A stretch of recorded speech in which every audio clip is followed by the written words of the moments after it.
buyers! So for today's video, magluluto tayo ng creamy pineapple chicken.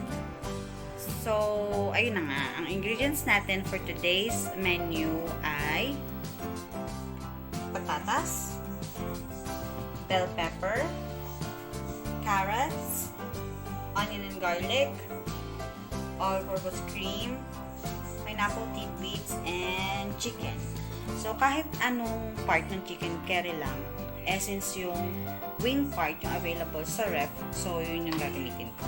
Okay? So, luto tayo. Then, ayan, na gayat ko na yung ating potatoes and carrots into cubes, as well as yung bell pepper cubes din. Tapos, standby ko yung ating onion and garlic.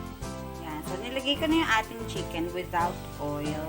Kasi maglalabas pa naman yun ng natural oil niya.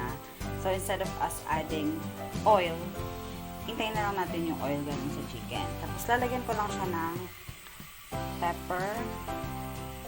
Pero wala pang salt. Mamaya pa yung salt. Tapos, tatakpan ko lang siya. Meanwhile. Okay. So, balikan natin ating chicken.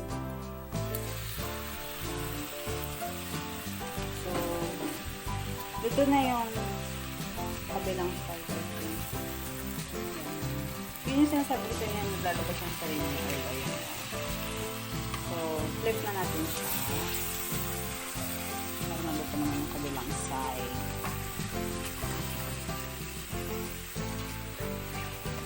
A few inches later. Hinikan ko dito sa ibabaw para ma-absorb na yung flavor.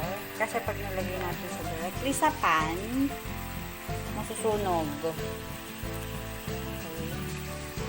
Siyempre, ano ko lang ito? Version. Baka sabihin ay mali naman yan. Pero may ito yung akin. Huwag kang kaya charing.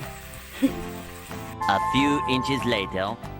Yan. So, ayan. Luto na yung kabilang side.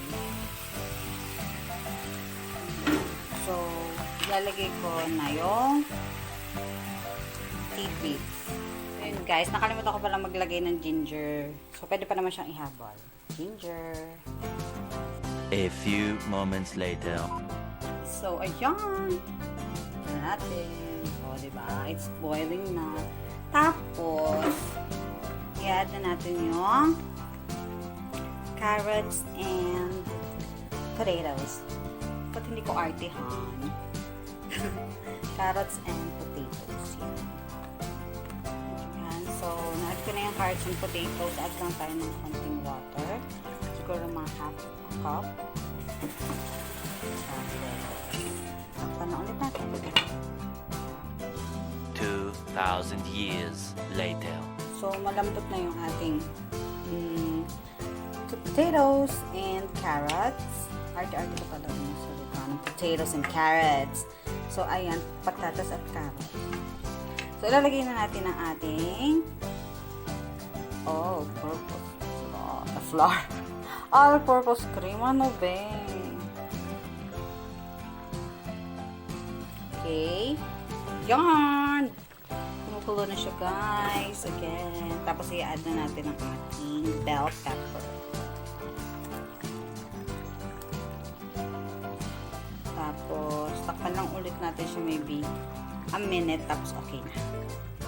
Oh my God! Wow!